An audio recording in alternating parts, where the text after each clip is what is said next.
Magandang gabi sa inyong lahat. Ako si Kap Carl at ito ang Dear Kap Carl Tagalog or Stories. May mga kwento ba kayong narinig tungkol sa mga aswang?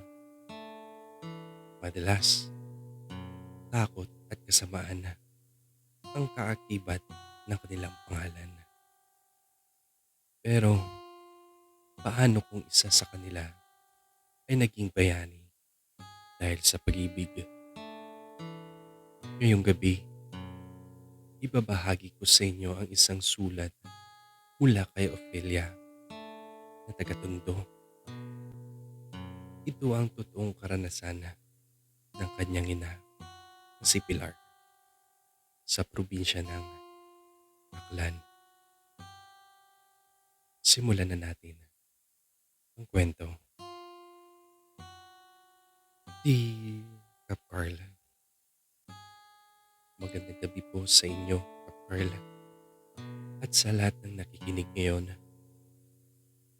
Tawagin niyo na lang po ako sa pangalang Ophelia, 55 years old, at kasalukuyan nakatira sa Tondo. Matagal na akong nakikinig sa mga kwento niyo, Kap Carl, kaya gustong gusto ko na rin ibahagi sa lahat ang naging karanasan ng aking ina na si Pilar na isang tubong aklan. Nagsimula ang lahat sa isang hapon nang biglang magkagulo sa isang sulok ng plaza. "Mga hayop kayo! Taksil ka, Arturo!" Sigaw ni Pilar sa kanyang nobyo. "Hindi ko mawari kung bakit ninyo nagawa sa akin ito." "Patawad, Pilar," wika na Arturo. "Mahal kita pero sadyang nabura na talaga ang totoong nararamdaman ko sa iyo." "Oo, purado ka na sa puso ni Arturo, Pilar. Kaya pwede ba, lubayan mo na kami dahil nakakaistorbo ka lang dito." Singit naman ng kalaguyo ni Arturo na si Liwayway. "Traitor ka, Liwayway. Itinuring pa naman kitang tunay na kapatid. Tapos, aagawin mo lang pala ang nobyo ko."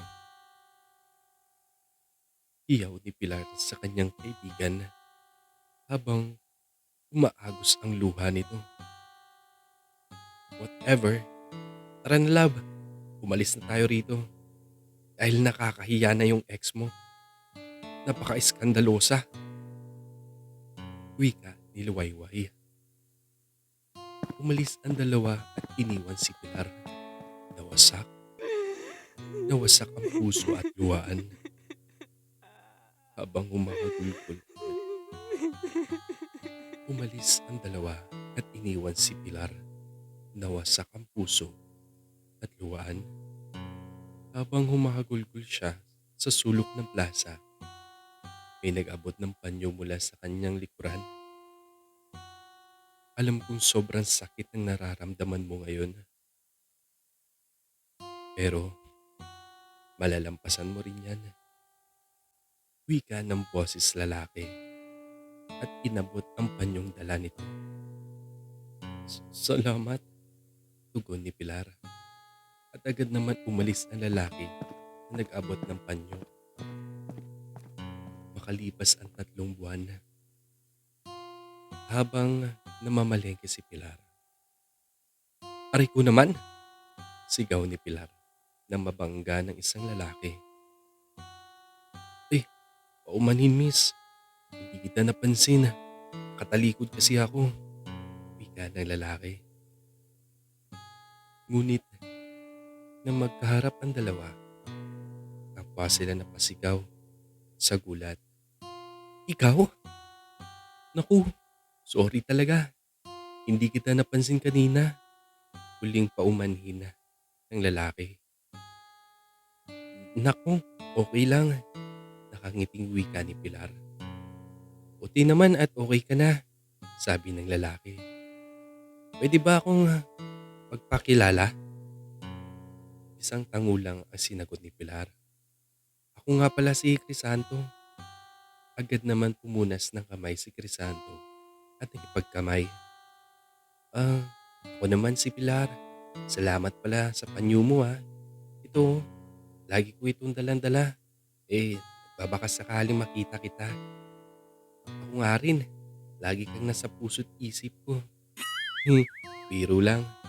Yung hirit ni Crisanto ay kinatawa nilang dalawa. Dito ka pala nagtatrabaho? Tanong ni Pilar. Oo, kargador ako dito. Hmm, wrong timing nga eh. Pagkikita natin ngayon, nakakahiya. Sagot ni Crisanto. Okay lang yun, ano ka ba? Ang marangal na trabaho ay hindi dapat ikinakahiya. Wika ni Pilar. Maya-maya pa ay tinawag na si Crisanto ng kanyang amo. Pilar, sige. Tinatawag na ako ng amo ko. Sana sa susunod magkita ulit tayo. Oo naman. Ngayon alam ko na kung saan kita pupuntahan. Sagot ni Pilar. Sige, mag-iingat ka ha. Paalam ni Crisanto. Hoy, yung panyo mo.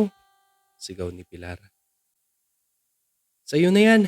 Kanting sigaw ni Crisanto habang tumatakbo pabalik sa trabaho nito. Dumaan ng ilang buwan ka Pearl at naging magkaibigan ng dalawa hanggang sa nagtapat ng pag-ibig si Crisanto. Hindi naman agad ito sinagot ni Pilar at nagpatuloy si Crisanto sa panliligaw. Hindi ka ba napapagod, Crisanto, sa panliligaw sa akin? Tanong ni Pilar. Kahit kailan, hindi ako mapapagod at hindi ako titigil hanggat hindi ko nakakamit ang sagot mong oo. Sagot ni Crisanto habang nakangisi. Tigil mo ng panliligaw mo sa akin, Crisanto. Wika ni Pilar. Ha? Bakit, Pilar? Di naman ako nagrereklamo kung di mo pa ako sasagutin eh. Wika ni Crisanto. Ah, may mahalagang tao kasi sa akin ngayon, Crisanto. Napakahalaga niya sa akin kaya hindi ako papayag na mawala siya sa akin. Sagot ni Pilar. Kaya kong labanan ng mga lalaking gusto ka. Pero Pilar, hindi ko kayang labanan ng lalaking gusto mo. Wika ni Crisanto na bagsak ang balikat sa lungkot. Napangiti si Pilar sa sinabi ni Crisanto. Hinawakan niya ang pisngi nito at sinabing, "Huwag ka na malungkot dahil ang tinutukoy ko ay walang iba kundi ikaw." Oo, Crisanto, sinasagot na kita. "Ta- Talaga? Talaga Pilar? Sinasagot mo na ako?" Wika ni Crisanto. Gusto mo bang bawiin ko? Tanong ni Pilar na nakangiti. Wala namang ganyan ng Pilar. Sagot ni Crisanto habang kumakamot sa ulo at nagtawanan silang dalawa. Makalipas ang 6 na buwan, habang namamasyal si Pilar at Crisanto, may biglang tumawag kay Crisanto. Crisanto, Crisanto! Sigaw ng isang boses babae at lumapit ito sa magkasintahan. Nenya, wika ni Crisanto. Oo, si Nenya ito, wika ng babae na nasa harap nila. Mahal, kakilala kayo? Tanong ni Pilar sa kasintahan. Mahal? Tanong ni Nenya. Nenya, si Pilar pala, kasintahan ko. Pakikilala ni Crisanto. Pilar, ito naman si Nenya, kababata ko. Sige na Nenya, may pupuntahan pa kami. Habang papalayo si na Crisanto at Pilar, si Nenya naman ay matalim na nakatingin sa magkasintahan. Makalipas ang 1 buwan, pinuntahan ni Nenya si Crisanto kung saan ito nagtatrabaho. Nenya, bakit ka nandito? Kung ako sa'yo, Umuwi ka na lang sa lugar natin. Utos ni Crisanto. Crisanto, alam mo naman kung bakit kita pinuntahan, di ba? Wika ni Nenya. Tagal na kitang gusto. Bata pa lang tayo, di ba? Hindi ako papayag na pupunta ka sa iba. Nenya, hindi kita kayang mahalin. At isa pa, may kasintahan na ako. Seryosong tugon ni Crisanto. Hindi kayo magiging masaya, Crisanto. Galit na singhal ni Nenya. Wag na wag mong susubukan na nasaktan si Pilar, Nenya. Pinabalaan kita. Sindak na sabi ni Crisanto. Hindi na umimik si Nenya at umalis na ito. At dito na papasok ang madugong gabi, Kapkarl. Makalipas ang isang linggo, habang patulog na si Pilar, biglang may kumaluskos sa kanyang bintana. Nang buksan niya ang pinto, naroon si Crisanto na nag-aalala. Ngunit bago pa sila makapag-usap,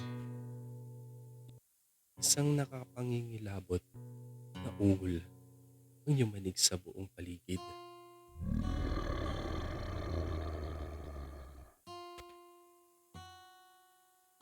Crisanto, akala mo ba matatakasan mo kami? Mula sa dilim, lumitaw si Nenya. Lumundag ito sa bubong sa ilalim ng liwanag ng buwan. Nagbago ang anyo nito. Umaba ang kanyang mga buhok na naging kasing talim na mga kutsilyo. Nanlisik ang mga pulang mata. At bumuka ang naglalakihang pakpak na parang sa paniki. Kasunod niya, dahan-dahang naglalakad ang isang higanteng nilalang na may koronang gawa sa bungo. Ang hari ng mga aswang, ang ama ni Crisanto. Dito na nalaman ni Pilar ang lihim ni Crisanto. Pinagkasundo pala si Crisanto kay Nenya ng kanilang lahi. Ngunit dahil tutol si Crisanto sa karahasan at sa utos ng ama, lumayas ito. Nagpakalayo-layo at namuhay ng normal. Sa kabila ng matinding takot, tinignan ni Pilar si Crisanto. Pilar, pumasok ka. Huwag kang lalabas. Lagyan mo ng asin ang bintana at pintuan mo. Sigaw ni Crisanto. Sa isang iglap, nagbago rin ang anyo ni Crisanto upang ipagtanggol ang kanyang nobya. Lumitaw ang matatalas ng pangil at ang mga naglalakihang kuko. Unang sumugod si Nenya. Lumipad ito pababa. Winawasiwas ang matatalim na kuko. Mabilis umiwas si Crisanto. Sinalag ang mga kuko ni Nenya gamit ang sariling braso. Nang papalipad na si Nenya, hinawakan ni Crisanto ang pakpak ni Nenya at binali ito. Pinuhat niya ito at buong lakas niyang ibinalibag sa samintanang lupa. Bago pa makabangon si Nenya, sinakmal siya ni Crisanto sa leeg. Tuluyan na paslang ang silosang aswang. Nang makita ng hari ang bangkay ni Nenya, Labas nga ng kang anak. Mas pinili mo pa ang mortal na yan kaysa kay Nenya. iwinasiwas ng hari ang kanyang kuko at pakpak. Ang bawat kupit ng kuko at pakpak sa lupa ay lumilikha ng tilang pagsabog sa lupa. Sumugod ang hari. Mabilis at mabangis. Nasugatan si Crisanto sa balikat, sa likod at sa dibdib. Parang mauubusan na ng lakas si Crisanto. Ngunit na marinig ni Crisanto ang tili at takot ni Pilar mula sa loob ng bahay. Nag-alab ang kanyang lakas. Iwasan niya ang kasunod ng pag-atake ng kanyang ama. Nilundagan ni Crisanto ang likod ng ama nito at gamit ng kanyang buong lakas bilang anak ng hari, bumaon ang kanyang mga kuko sa puso ng hari ng aswang. Bumagsak ang higanting aswang at akmang susugod ang ibang aswang nang nagsalita si Crisanto. Subukan niyo. Hindi ako magdadalawang isip na ubusin kayo lahat. Pagbabantaan ni Crisanto, maya-maya pa ay nagsiliparan papalayo ang mga kalahi ng aswang.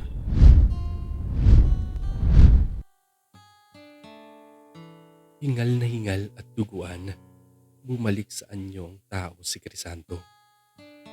Mahina siyang naglakad patungo sa pinto upang yakapin si Pilar. Subalit, ang mga uhol, pagsabog, at tila labanan ng mga halimaw ay narinig pala ng buong baryo. Nagising ang mga taong bayan, bit-bit ang mga sulo, itak at mga matutulis na sibat. Pinalibutan nila ang bahay ni Pilar. Na makita nila si Crisanto na duguan, may natitira pang bahid ng pagkaaswang sa mukha at ang mga bangkay ng halimaw sa paligid. Inalot na matinding takot at galit ang mga tao. Halimaw! Halimaw yan! May aswang! Patayin ang aswang! Sigaw ng mga kapitbahay. Huwag! Huwag! Usap ako, huwag! Iniligtas niya ako! Pakikiusap ni Pilar sa mga kapitbahay niya. Pagmamakaawa niya, iyak ng iyak si Pilar habang maharang sa harap ni Crisanto. Ngunit hindi nakinig ang mga tao. Sa gitna ng kaguluhan, isang matulis at mahabang sibat ang buong lakas na inihagis kay Crisanto mula sa likod. Bumaon ang sibat ng malalim sa likod. Tumagos sa dibdib ni Crisanto. Namilipit sa sakit ng lalaki. Ngunit sa huling pagkakataon, tinignan niya si Pilar na may kasamang ngiti. Hinawakan niyang pisngin ng dalaga gamit ang nanginginig na kamay na may hawak na duguang panyo.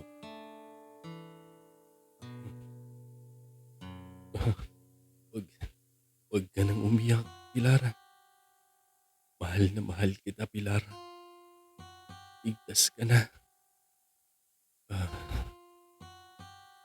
Ang huling bulong ni Crisanto, bago tuluyan nalagutan ng hininga at bumagsak sa kandungan ni Pilar.